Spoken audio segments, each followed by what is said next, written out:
Season 2, Episode 3 of Koviki Talk. We get to talk to the next generation. I love it. Yes. Today on Koviki Talk, which is a multi-episode series where we talk about all things COVID-19 from the Pacific Islander perspective. So I always say when it was time to vote, we talked about how to vote in a pandemic and how to do it safely. But we talked about it with Pacific Islanders on the show, speaking to the Pacific Islander community. Right now, everything's about vaccination, and we want to talk about that from all perspectives. So, how do elders feel about and how do they get vaccinated? How do our young people feel about vaccination, and what are they doing in the pandemic? And I think that's sometimes because of the way the Pasifika culture is layered that we don't hear enough from our young generation. We call them Pasifika Wayfinders, and that is where we're at today. We're with young people to talk to them about what's going on in their world, how they see vaccination, how they've operated in the pandemic. So I'm going to let Naki introduce our amazing Wayfinder number one. Oh, awesome. Thank you. So first we have Calson Tommy Tiweyang was born and raised in Pacific Northwest, but his roots lay in the lands of Uman, an island in Chuk, and Iflik over island of Yap. He is currently attending Eastern Washington University, working towards majoring in communication studies. He values deepening his connection with his Pacifica community while working alongside the Pacific Islander Community Association, PICA-WA. He has spent some time working with Restorative Community Pathways, RCP. Calson now works as a Pasifika Wayfinders organizer with a mission to empower Pasifika youth and advocate for a strong foundation for future generations. Thank you, Calson. I'm mixing Carl in. So thank you, Calson, for joining us this evening. Thank you for having me back.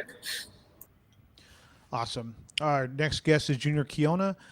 Junior is one of our wayfinders here at Pasifika Islander Community Association in Washington. PICA-WA is doing some amazing things. In 2020, he graduated from Timberline High School in Lacey, Washington. He's from the Marshall Islands and was born and raised in Majuro. Moved to Washington in 2014 to further his education. He plans to continue his schooling and will be majoring in criminal justice starting in the fall of 2021. One of his biggest goals in life is to build a better community for oncoming generations. That's awesome that you're thinking about the next generation and you just graduated from high school. That's amazing. Thank you for joining us. Thank you for having me. It's an honor to have our Wayfinders on to talk to us today. Naki and I always say we don't speak enough to the youth, and there are amazing things that are going on. I think that the young people today have a bad rap. I think that people talk about certain generations having always being on the screens or on their phones. I'm probably on the phone more than young people. So there's just a lot of stereotypes that go on, and I think that when we talk to people, we always come away from community events where young people are there, and Naki and I always come away going, I don't feel at all concerned about the next generation. We're in good hands with the young ones that are coming up. So I believe Naki has taken over our icebreaker because I see that in our agenda. So I'm going to let her ask a question of the group that we have here. Oh, okay. So, if you could have one superpower today, what would it be and for what purpose? Well, let's start with Junior. I'll be Frozone because it's so hot today here in Washington. I want to be Iceman. Any kind of cold possibility, any kind of cold temperature power. I want that right now because I can't breathe. Uh, right now, I'm using this cold water bottle from the refrigerator to put on my forehead. But yeah, I want to be a cold Iceman or something. Yeah, I think the heat wave that's hitting the California, Washington, Oregon. In California, we're used to it. Like it's 100. I'm in Sacramento. It's hot every summer, so we're used to it. But there's a lot of people that live up north that they live there for a reason. They don't want to have to deal with the heat. And man, I'm looking at some of the numbers up there, and I'm scared for y'all.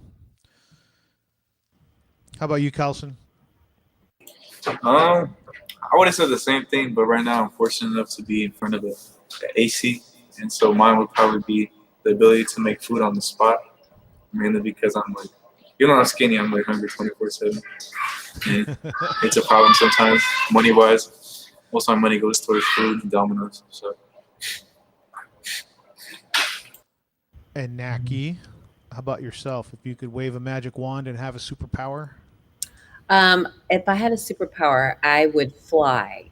Hmm. And the reason why I would fly is because I want to go everywhere and be there like this. I have no patience. So Mm. if I want to be in the Marshall Islands, like that, I just fly over there. I don't need a passport. I don't need to show my vaccination card, which I have to now, which is fine because I'm vaccinated. So it's awesome. So for those of you who don't know, Naki has like a 2-hour commute. Um, so it doesn't surprise me that she wants to fly. She wants to fly past all that traffic that Right. she has to go both ways to work, and she's flying to New Orleans this week too. So Yeah. um, flying would be cool. If I had a superpower, um, I'm not sure. I think if I had a superpower, flying, I just I want to go places too. So, um, I'll go with flying. I'm kind of losing I'm old, so there's not a whole lot of superheroes, available in the comic books I used to read. It was like Spider-Man, Superman, Batman. Batman doesn't have superpowers anyway. He's just rich, Yeah. right? So maybe I want to be Batman so I could be rich. I think we've got our other guest on. Naki, do you want to introduce Atelete? Yes. Lete Makasini. Life started in the city of Seattle, but her roots stretch back to the kingdom of Tonga. She recently graduated from Thomas Jefferson High School and plans to further her education in hopes of attaining a degree in nursing.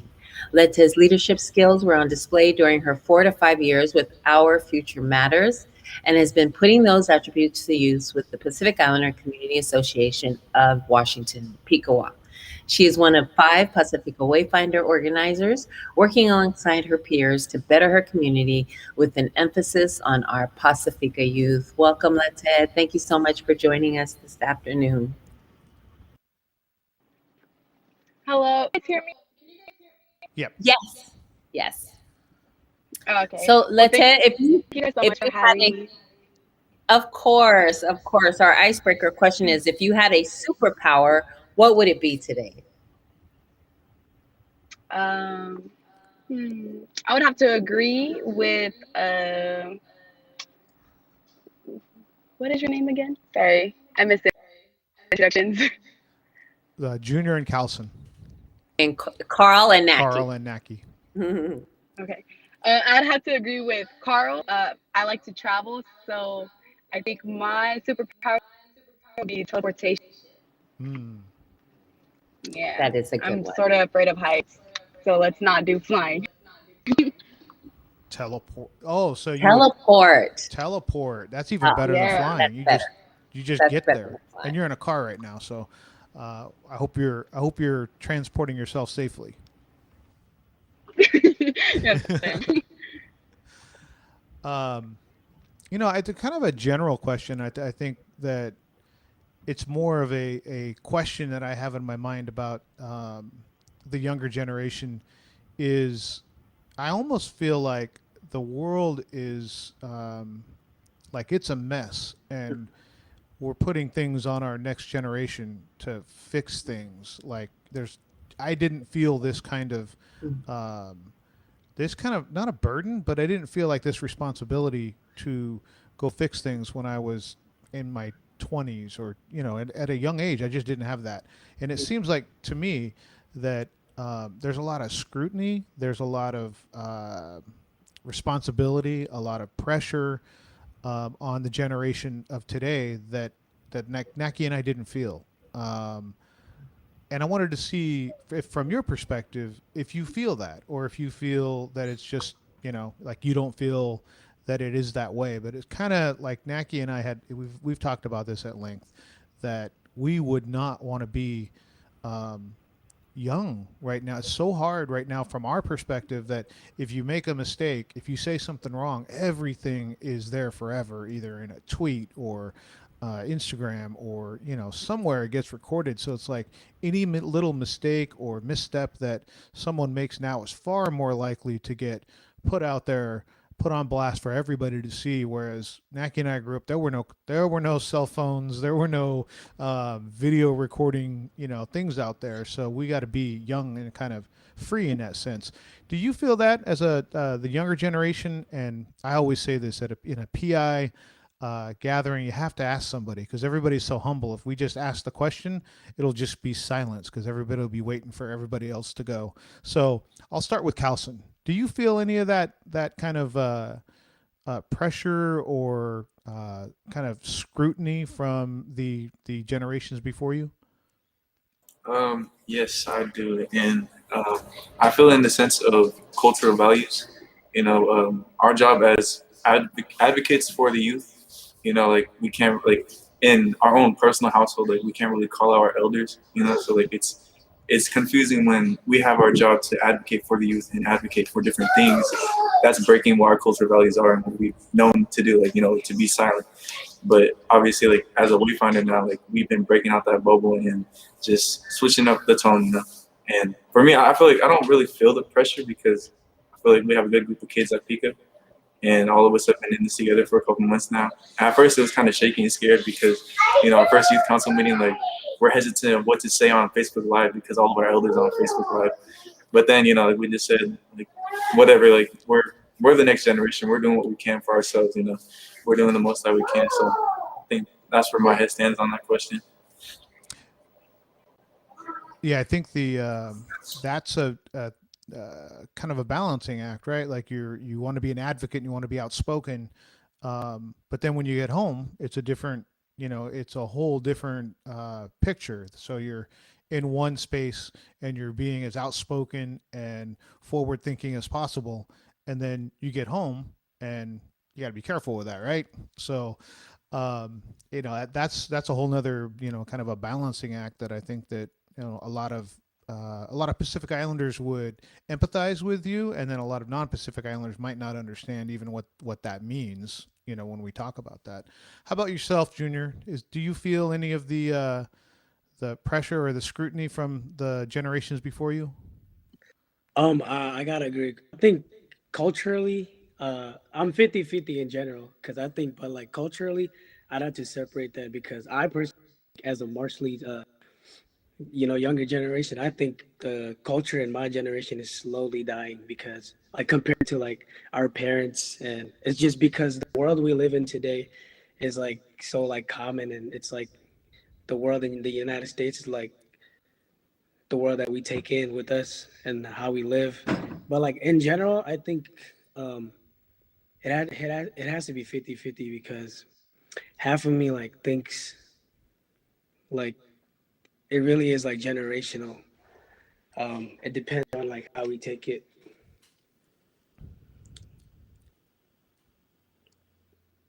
Yeah.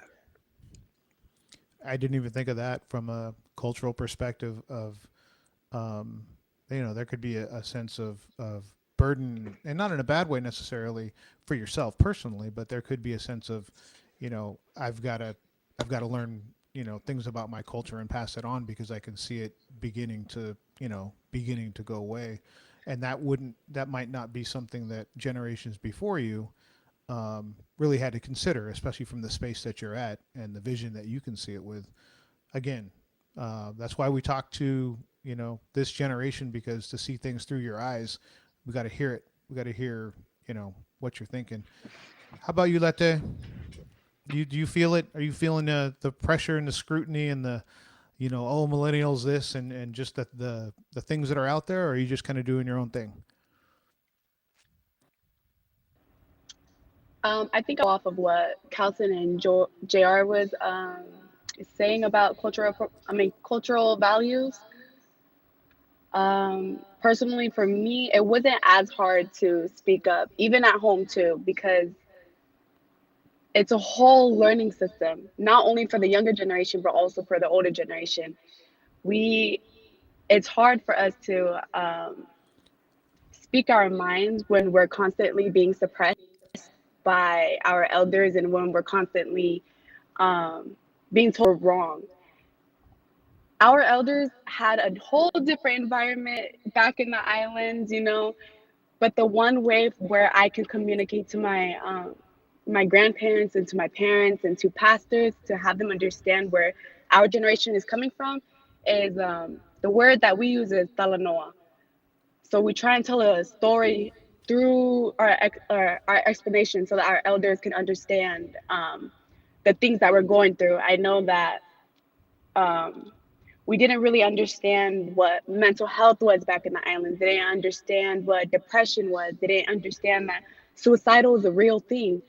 But just to educate them and for them to be open minded back at home was just so much easier for us to be able to speak up, for us to build our leadership within our home, and to be able to advocate for younger youth. Because look at me now, I'm over here as a Pasifika Wayfinder, helping the youth council, being able to hear and speak to you guys to give you guys our perspective of our cultural values. So I think it's pretty awesome that both generations were able to be open minded and to learn where both perspectives are coming from. That's awesome. Um, so tell us about Pacifica Wayfinders. Like, I know that you guys are all Pacifica youth, and like you said, you're speaking your mind and talking about everything under the sun, and then you go home and you're suppressed. Are you finding the space that where you're at is helping you a lot with anything that you've been going through, finding other youths that are going through the same thing as to where you couldn't do that um, at a non Pacifica surrounding? Let's go with Calson. Wait, could you repeat that question? I'm Yeah. so sorry. Well, first I wanted to know what Pasifika Wayfinders is about. And then also because you guys were saying that and not so much suppressed at home, but you know, the culture, you speak and you're yourself and outspoken when you're together with Lete and Jr. And then are you finding that being in this space is giving you more confidence, realizing that you're not the only one going through what you're going through, and to have other youth understand what you're going through, because you know, at a non Pacifica surroundings, they don't understand what you're going through. Okay, so for the first question, as a Pacifica Wayfinder, we have a lot of focus on engaging all the NHPI youth, at least here in the state of Washington. And the past 3 months, we've been focused on conversations around uh, overall wellness. And one of them, like they mentioned earlier, mental wellness, emotional wellness, spiritual and cultural wellness. And we do all this while providing a platform, which is our youth council, to advocate for the already underrepresented NHPI youth all over the state of Washington. So with that, we also provide resources and just help build the confidence in the kids that are exactly like us, that didn't really have that to start with. So, you know, here we are now. And with the second question, at first, let the NGR know this, I was so hesitant about like what to say on Facebook Live, you know, because that's where all of our elders are.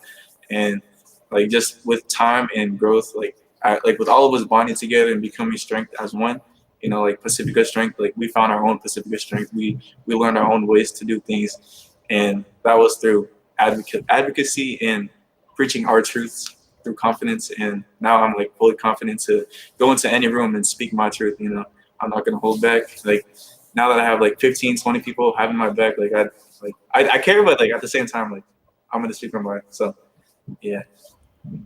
That's awesome. That's awesome. Junior, what does Pacifica Wayfinders mean to you? And are you finding this space um, letting you be yourself, and you know, where you're in a non-Pacifica surroundings, they totally don't understand what you're going through? Yeah, Pacifica Youth, it's like, like a group of young people gathering together to like advocate for our voices, learn how to use it and stuff like that, and to be able to talk about what's going on in the world and having people hear about us. And through that, we put ourselves out there in the every social media platforms, so like the world can hear us and that's what it means to me. But as far as getting more comfortable to talk and speak about like my rights or to be able to fight about who I am as a person, it got stronger ever since I started with Pika because five others are doing it's having the same mentality as me. Build as I said before, building like a stronger path for our upcoming generations after us. And I also like to be selfish and be conceited. I like one thing I like doing is having people say they're proud of me, so that it makes me want to do it more. So that the more that they're proud, I make them proud. The more that I'm willing to do something. So yeah, just that's the conceited part about me. I like making people proud so that they give me positive feedback, which is good in both ways, because that's helping them, and then with the feedback it helps us and boosts us, which gives us more confidence. So the strength is not just with my group, but is with the people that we talk to, and they give us positive feedbacks, even negative, which I haven't seen any. So that's Mhm. that's that's that's a good sign. We're gonna try everything we can, and shout out to Joseph, who's behind us in everything we do. Um, yeah, he has a strong group. He has a strong group. That's awesome. I don't think it's being conceited to hear somebody say that they're proud of you. I think it's encouraging, it's helping you, it's helping the team, and so which encourages you to tell somebody the same thing. I'm proud of you, Calson. I'm proud of you, Let's It. It makes everyone feel good. It's supportive, and actually, we're proud of all three of you and Pasifika Wayfinders for the amazing work that you guys are doing there. Lete, are you back? So our question was, what does Pacifica Wayfinders mean to you? With we were saying that not being when you're in non-Pacifica social like a lot of you probably go to school and not not dominant Pacifica youth. They don't understand what you're going through. And so you go to school, you come home, you've got a kabenga you have to take care of. No, that where non-Pacifica kids don't understand that. Are you finding Pacifica Wayfinders is helping you um, find out that you're normal? And not that there's anything wrong, but that it's normal to go home and do kabengas, and you have all week and nobody understands that you have a falala. You know what I mean? So is it helping you in that way?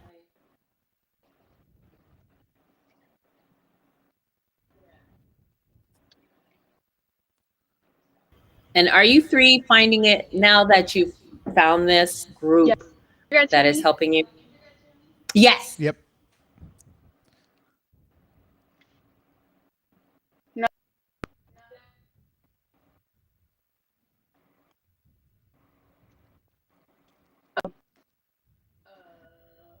Yeah, we can hear you. I think she might be teleporting at this point. When she comes back, Yeah. we can get back to it. I had a quick question, and it comes off of Junior's comment about the being proud. Do you think that I don't know how to phrase this, but I'm just going to say it. Do you think that the terms "I love you," "I'm proud of you" could be used more in Pacifica in the community and in the culture? Yeah, And I'll I ask think. Calson. We'll start. Oh, go ahead, Junior. Go ahead, Oh, Junior. oh, my bad, my No, you're bad. good. Go ahead, Okay, so Junior. I think positive feedbacks overall, like the more that you get is, the more that you're willing to do something because of the feedback that you get and the positive. End of the day, anything positive that it's like a support. So it's words of encouragement. So it makes you happy. It makes you feel comfortable. Feel like you're in the best space you are. So that boosts your confidence, and it needs to happen more because like, well, for example, my I don't want to put my actually I am okay. So for example, so some family are like it's not that it's embarrassing, but it's just like weird or it's like an awkward stage to like give compliments to like close ones. But I think that needs to end like ASAP because you know the more like the more we give each other like energy, the more we're gonna the more outcome it'll come out of us younger people. No shade towards anybody older than me. I don't want no shade. Yeah. Wait, I'm No, gonna I give it think to Calson now. you're exactly right. It that's why I said like it's kind of hard to like how do I bring that up? But I just remember there's a TED talk with a Samoan man, and he talked about being, and I don't know how old he was before he heard his dad say "I love you" and "I'm proud of you." We saw that at Journey to Empowerment, Naki. I don't know if you remember, but it was, it was powerful to hear a Pasifika person say, I wish I would have been told that more. And I've heard that from a lot of people, a lot of Pasifika people, that, being proud of someone and having their parents, say those words really meant a lot. And that it probably could have been done more often. So I mean, it's a touchy subject, but at the same time, I think that we need to hear it from from the youth, because to me that like how do we know how to interact, and would you want to hear what you need to hear? And I think if for for parents and anybody, it just needs to be not a weird thing, not an odd thing, not something that's uncomfortable to say to a family member. I'm very proud of you or I love you. So thank you for sharing, Junior. How about you, Calson? Do you think those words could or should be used more often? Yes, I love hearing those words. An example that I have is uh, when I ran for senior class president my senior year a year ago. Like after winning it, like it was cool enough, but like getting like the compliments from like people that aren't my family, like it was one thing. But then like with the Pacifica Wayfinder work, like hearing compliments from like my entire family, like, saying good job, Crossing, good job, like JR, good job, Wayfinders. Like I'm like, wow, like this means a lot. Like I'm doing work for my people. It's a different feeling than it is when it's like for a general group. Like when it's a specific group and specific to you and it means something to you, like it means 10 times more. Like that, I love you. That good job is 100,000 times more powerful. And so every time I hear I love you, like I feel like the Wayfinders, like we really normalize using these words, using these kind gestures. So it's helped me through a lot. Like we never know what each other are going through, but just a simple sign of gratitude towards each other can go a long way for our own individual paths. Yeah, Thank I you. always found it weird, or just odd, that we hug more than other cultures. Like we hug way more than I go to other gatherings, and it's just like, you start to hug the room, right? You go from person to person, and that's just common in uh, Pacifica gatherings, or family. You meet and you hug and you kiss on the cheek, and but then the words don't come as easily as the hugs and the kisses.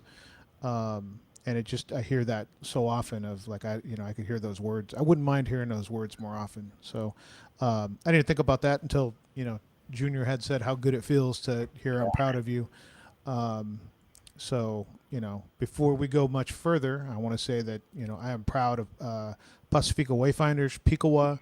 Yeah. I'm proud of the young people that we're looking at, and this is one of those things where again we come out of this conversation and go, I don't feel that I feel pretty good about the because you hear so many bad things about kids and the generation and all those kind of things. So this is refreshing for us. It kind of more to the point, and I really appreciate you sharing those things, because those probably weren't questions. I love you and I'm proud of you probably weren't one of the questions or comments that you were anticipating coming on, but it seemed to flow right.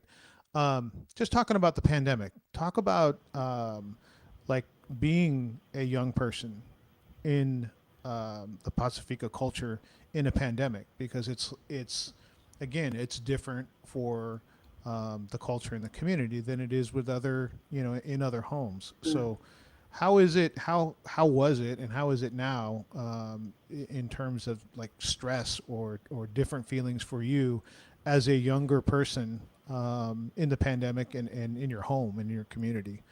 Um, let's start with Junior.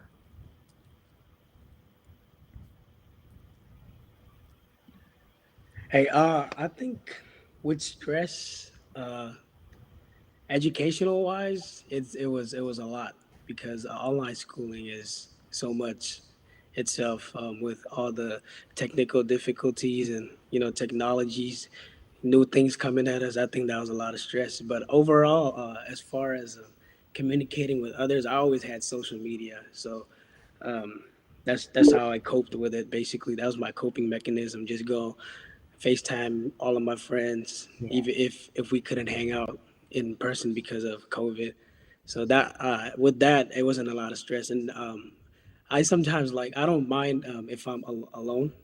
I've always been, you know, I was never bored alone, so it wasn't that bad for me. It wasn't a lot of stress as far as talking to your friends but life with life or like after I graduated, right after I graduated, it was kind of stressful because a lot of jobs weren't hiring because of COVID.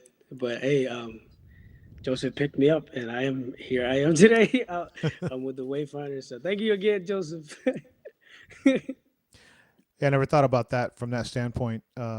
The younger generation had a head start on the older generation because all Zoom it really is FaceTime with a bunch of people, um, and the younger generation was already doing it on a smaller scale. So hadn't thought about that. Calson, how about you? How has living in a pandemic been for you from your perspective as a younger person? Um, for me, like right after graduating high school, um, I think the first stressful thing was my graduation because mine was on Facebook Live, and I was like kind of bummed out by it. And I mean, we did have a meeting with our superintendent, but like she kind of shut us out of that meeting. I'm gonna call her out right now. She kind of kicked us out. We asked her like, can we just like walk the stage and like have nobody there, at least the stage, you know? Oh shoot, did I lose connection? No, No, we no, can hear no. you. We hear You're you. good. Oh my bad. But yeah, that first walk on my sidewalk at my school, that was pretty confusing. It did, like I still feel like I haven't graduated, which is one of my drives for college. You know, I just want to walk a stage.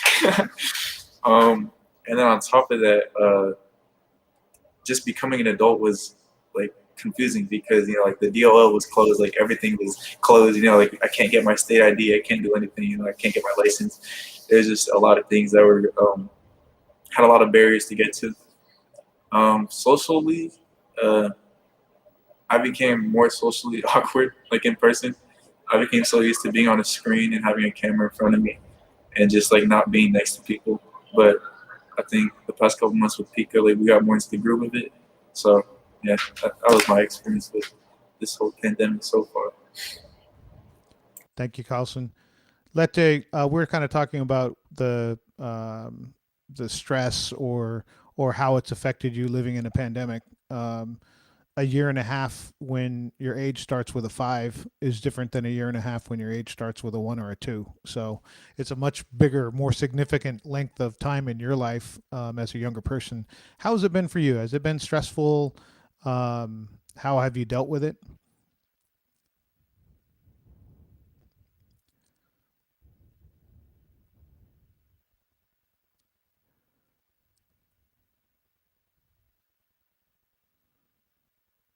I don't know if usually I can see if somebody's on mute, but I can't tell.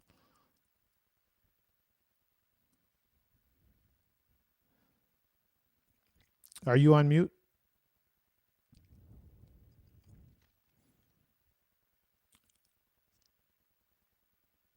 There should be a kind of like Zoom towards the bottom of your screen. There should be a microphone and a camera button.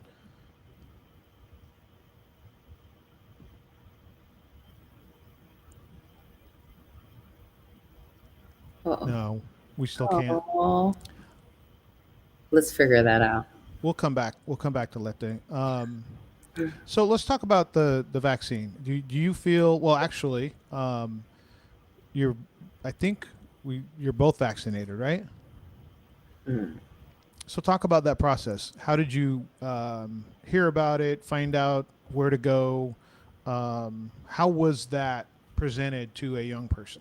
Was it? Did you find it? Did it find you? Just talk about from the beginning of finding out about it, finding out information about it, and then making the decision and actually getting it? We'll start with Calson. My answer is gonna be pretty quick due to having Joseph behind me. A couple months ago, back in January, we all just got a text message. I'm signing you all up for the vaccine. And then next thing you know, it's 6 in the morning, and me and my family are at Seattle University getting our Pfizer vaccine. And like, I didn't really have time to think about it. Like, one thing, I'm asleep, and then I wake up to my dad waking me up, and then next thing you know, I'm getting a shot. And it was just confusing. But I mean, I didn't really like have anything against it. Like all I heard was, like, you're basically saving a life. You're saving Pasifika. And so that was like my whole reasoning behind just continuing to advocate for the vaccine and to just be happy with taking it. Did you have to talk your parents into it, or were they just going with you? They're going with me too. Yeah. Yeah. Is everybody scared of Joseph or what? No, he's just good at convincing everybody. He is. He really is. And for your safety and your health, that's his concern. Junior, how about you? Okay, I ain't gonna lie. Before I worked here at PICA, I was against the vaccine, just because of my answer early social media, which I need to stay off of. But I think what really made me get it was this line, "Save your elders." Joseph said that to me, and I was like, okay.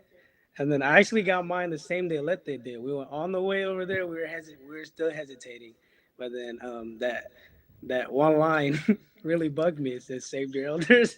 I was like, okay, Joseph. It was like Joseph was on my mind, like whispering it to me, like spiritually somehow, because I was still going. But when I went there and I looked at the needle, it wasn't even that bad. So when I took it, it wasn't even that bad. So I recommend you guys take it. And this is a good time to say, June 6th, we're doing a vaccine clinic over there in PICA-WA. So come on over. Ages 12 and up. We got the Pfizer and the Moderna. We do got those permission slips for anybody under 18. Your parents could sign. So come on, get your vaccine. I recommend it. And yeah, protect your elders. Joseph would be proud. You got that in. Good Yeah. for you. Good for you. Hey, Junior, did you have to talk your parents into it, or is everyone in your household vaccinated? Yeah, everyone in my parents actually live back in the Marshall Islands. They're teachers, and they have a career over there. But they already got vaccinated before I took it, so they were recommending it as well. But my sisters got it after me, so everybody in my household is vaccinated. Yeah. We were working with an advertisement agency, and we were explaining that. We're explaining about how to speak to Pasifika youth, and if you talk to them about their role in the house and their role in the community, that'll connect. Like they'll relate to that, and that is exactly in multi-generational homes. If you say things like, respect your elders or protect your elders looks like getting the shot, that speaks to their role in the house and in the community. Because I can't remember what the campaign was originally, but it didn't necessarily speak to the Pasifika youth in their role, and that's exactly that. That's exactly that. In a multi-generational home, it doesn't make sense for 3 of the 14 people that interact in the house. Maybe they're not live in the house, but that come in and out of the house. It just doesn't make sense for 3 people to be vaccinated, or even 10, because you're going to be interacting with your family. It's a really polite way of saying Joseph's really good at convincing me. That's a really respectful way. Yeah. I got to remember that. But I also think the save your elders is huge, right? That's all. We're very family oriented, and we're concerned about our grandmothers, our mothers. I think that is the main reason why I did. I mean, I want my family protected. So I think let's say couldn't get back in yet, huh? So we're Not gonna yet. go to the video. Do you want to go to the video? We have a video we'd like to share. Um, with there you go.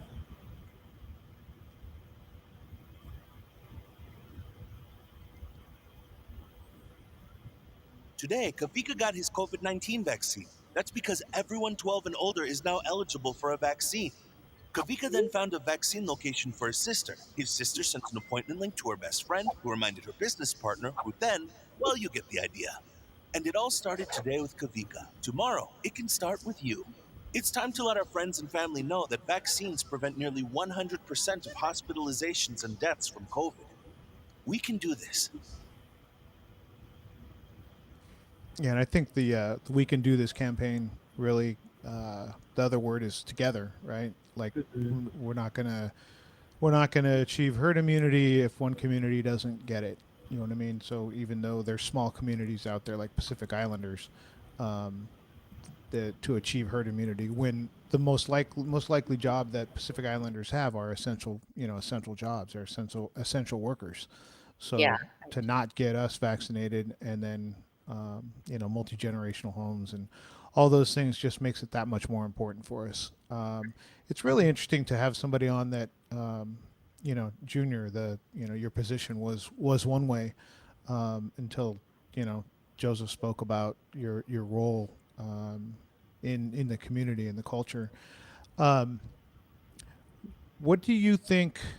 Do you think that your peers, your peer group, your age group, the people that you interact with, what is the overall feeling with getting the vaccine? Is it mostly that way, or is it a kind of a mixed bag of the people that you interact with, how they feel about getting the vaccine at your age?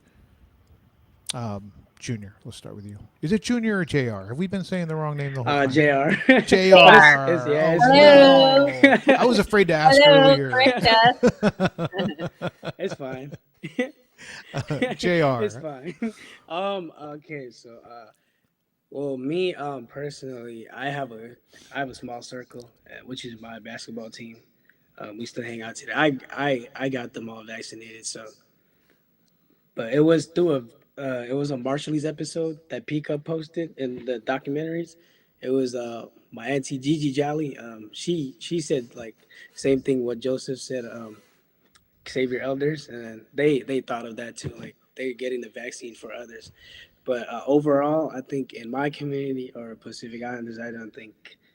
I think we're getting there, but it's gonna be tough because, like I said before, social media it plays a big role in negativity or negative language. It comes from social media.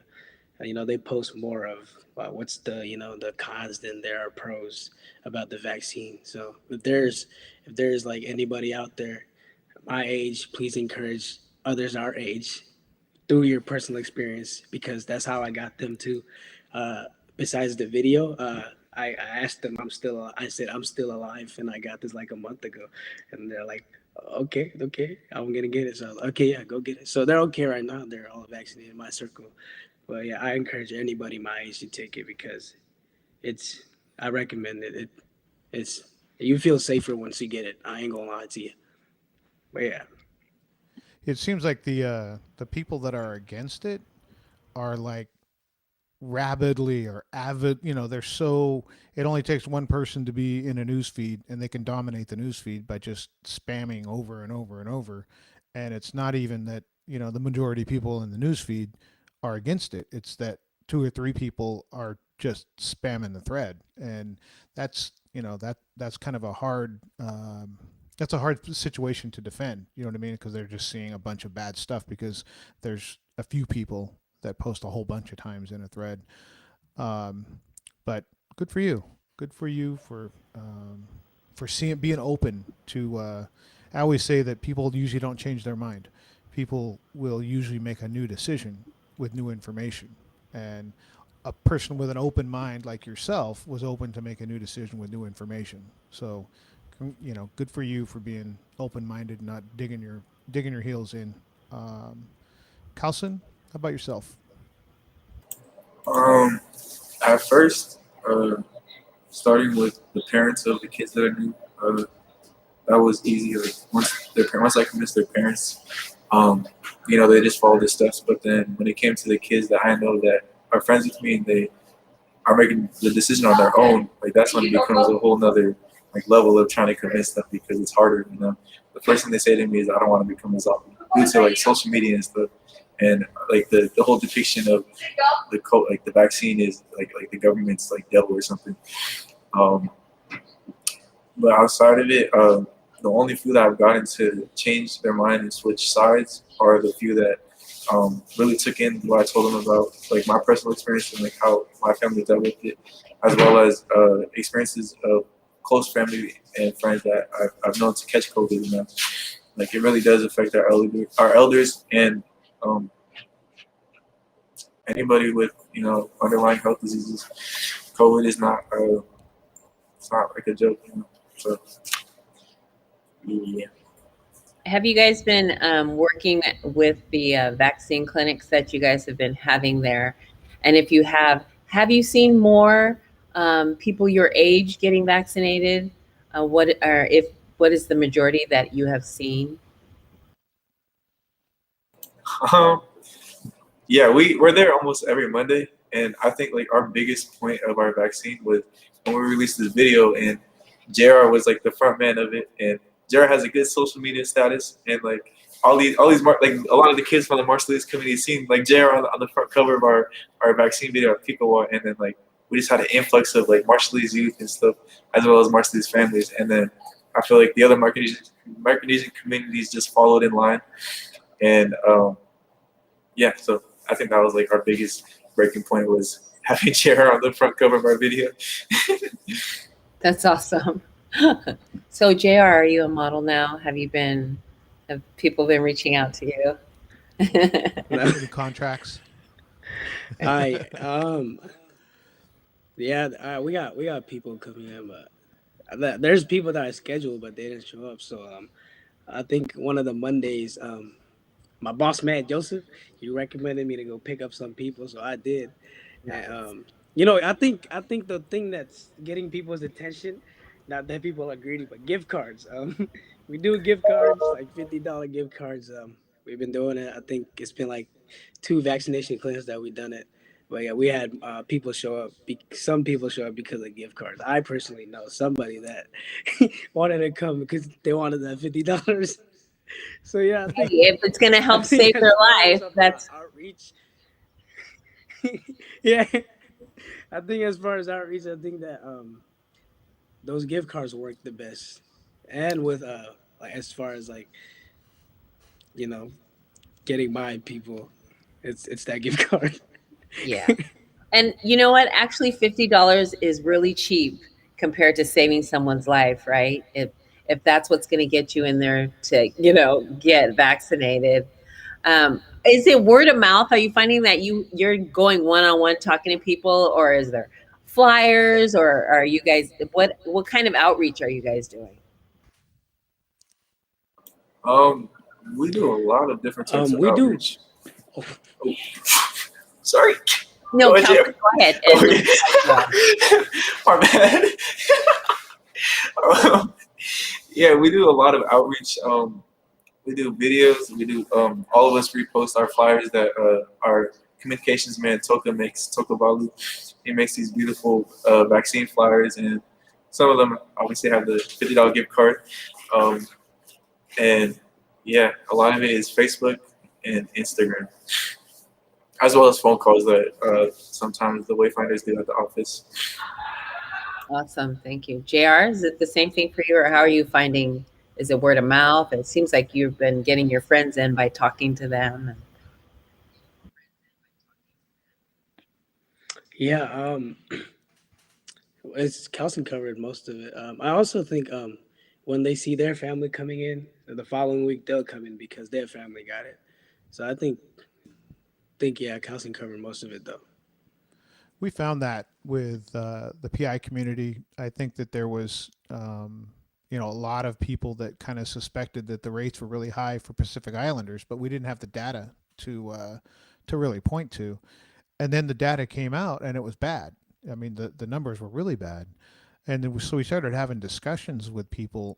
And Naki and I heard, we heard like well, do you know anybody that got, like, we heard the whispers of, well, I don't know anybody that, like, it was almost like people had to know somebody like directly that had it before the, it kind of spread through the community of how important it was. And unfortunately, that's not a real effective way to fight a pandemic, but we heard that. I mean, and we kind of heard that with the vaccine too. People were like, well, who got it? Did so and so get it? And then the more people started talking about getting it, and that's kind of what you guys are talking about, is, you get some momentum going.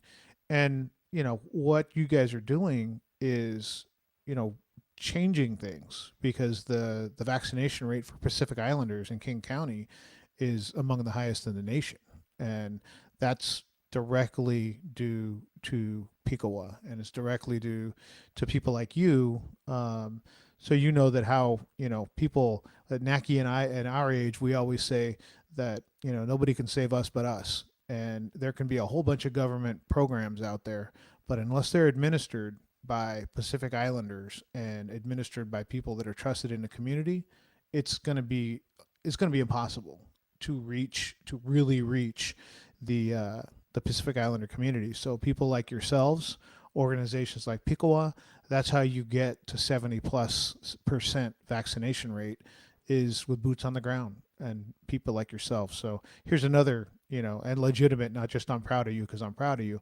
I'm proud of, when I hear PICA-WA's name, I'm proud of that name, and I'm proud of every member of that organization because of the things that you're doing. I mean, these are things that other people are going to see. And we always talk about reverse role models. And reverse role models are people older than you that are looking at you and seeing the things that you're doing and being motivated by you guys and the examples that you set, following your passion, making a difference in your community, and all those kind of things. There's people that you're affecting that are older than you too. So think about that in kind of the shadow that you cast in your kind of your life journey.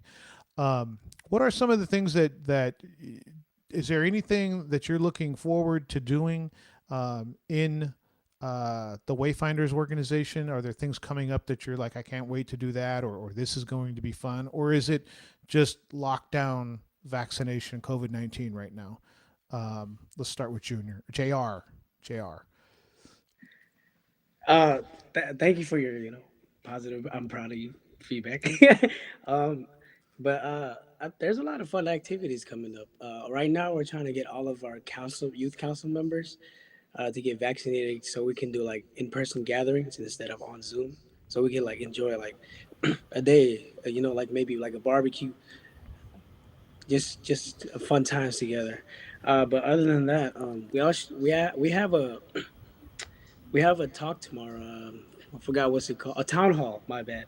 We have a town hall discussion tomorrow with just us six, me and the fellow Wayfinders. So tune into that. I'm excited for that because it's gonna get deep. I know it's gonna get deep, and I'm gonna ask the questions. So no pressure on me. Yeah. So, but that's gonna be fun. It's gonna be fun to hear from my fellow Wayfinders' perspectives on their journeys. So that's another fun. But yeah, with just Zoom meetings and that, I can't think of any other besides getting everybody my age vaccinated as well. Yeah. That sounds fun too. That's plenty. That's plenty. How about you, Calson? Anything you're looking forward to, that either that you're doing or that you're looking forward to that's coming up? JR covered a lot of it, but outside of what JR covered, the one I'm most excited for is our restorative justice work with the juvenile system. And our main purpose in that is because from one thing to another, like the term API, already our youth are under that umbrella, and with the Wayfinders, we can be the voice to represent and push for PI representation rather than having somebody from let's say the Latin community or the Black community work with our kids, because it's not the same. We are a very different ethnic group. We have very different values and we have very different ways about going with things. And we've been working with the Seattle Youth Juvenile Justice Subcommittee, representing on behalf of the NHPI youth. And yeah, that's the most thing I'm excited for, as well as hopefully we do get a couple of juvenile kids or youth for, like, within the system to come our way through the diversion program, RCP, Restorative Community Pathways, which is a program we've been working on for a couple months now with the county. And hopefully PICA can be in there to get those PI kids and work with them and their families as well as the harm parties. That's exciting. Awesome. That's awesome. That's amazing. That is awesome. One last question, and then we want to make sure we give you the last words in terms of topics. What do you want to do? Where do you see yourself in 5 to 7 years? What are you doing 5 to 7 years from now? Let's start with Calson. 5 to 7 years. Hopefully I have a diploma from college or a master's degree. Hopefully I walk the stage. And, I do hope to see myself continuing this work, like with advocacy. And I do hope that I could take a step further in the juvenile system and work with those kids on a deeper level rather than just a diversion program. I hope to just be able to connect with them on personal levels rather than being that kid like, oh, like I'm in a program, like, so you can work with me. I want to work with them on my own time. So I hope to be doing all that work within the next couple of years, hopefully right after I graduate, just come back to King County and reach out to the youth within the system. So community work, that's where you see yourself. Awesome. That's awesome. That's awesome. JR, how about yourself? What is it, 2026 to 2030, 2029? Where do you see yourself? Probably publishing my first book, chapter Nice. book. I love writing. It's very therapeutical. It's a therapy for me. So yeah, probably finish my first book, publish it, maybe even two. I don't know. It depends on how lazy I am or not. But I will. If I get it out there, I'll send it to you guys. You two. I'll for sure send it to you both. We're gonna hold you to that. We're gonna hold you to that. We'll have you on. We'll talk about. I only believe. The book. That's all we'll talk about. That's gonna happen. I believe that's gonna happen. Thank you. I believe in you. Thank you so I much. believe in the both of you. Well, that our hour just. So yeah. I think I'm getting my degree in journalism as well. I think that's my main goal right now. The bio of the criminal justice thingy was like a month or two ago, but life changed. Yeah. So I recently changed what I want to be, what I want to major in. So journalism is what I'm going for, and the writing field, but purposely being an author. And if not, I don't know, but just graduating college, getting a degree, something. That's awesome. That's gonna it. happen. Yeah. That's gonna happen. You speak it out into the universe and work really hard, and it's going to happen. I was about to say our hour had went like so fast, and I think we said that in the beginning. It's gonna go fast. It's gonna go fast. The video that we played earlier was in partnership with We Can Do This, a campaign run by the U.S. Department of Health and Human Services. So for more information, please go to www.vaccine.gov. We can do this, and we always add together. We can do this together, because that's how we're getting through it, is together. I want to thank you guys for coming on. We know that to get a hold of you, we follow Get On PICA-WA social media. And we're also going to get a hold of Joseph, but www.PICA-WA.org is where you will find all the information that you need to find out about Pasifika Wayfinders. Calson, JR, thank you so much for joining us this evening. We believe that great things are going to come out of all three of you that were on earlier. Atelete too. Thank you so much. We're here every Monday at 5 p.m. Koviki Talk, everything COVID about Pacific Islanders. Please come back and join us. And thank you so much. Please follow Pasifika Wayfinders PICA-WA page and get some more information and get vaccinated. We are proud of you. Thank you for having us on. Thank you. Thank you, guys. Oh, thank Today, you. Kavika Thank got you. 19 vaccine. That's because everyone 12 and older is now eligible for a vaccine. Kavika then found a vaccine location for his sister. His sister sent an appointment link to her best friend, who reminded her business partner, who then, well, you get the idea. And it all started today with Kavika. Tomorrow, it can start with you. It's time to let our friends and family know that vaccines prevent nearly 100% of hospitalizations and deaths from COVID. We can do this.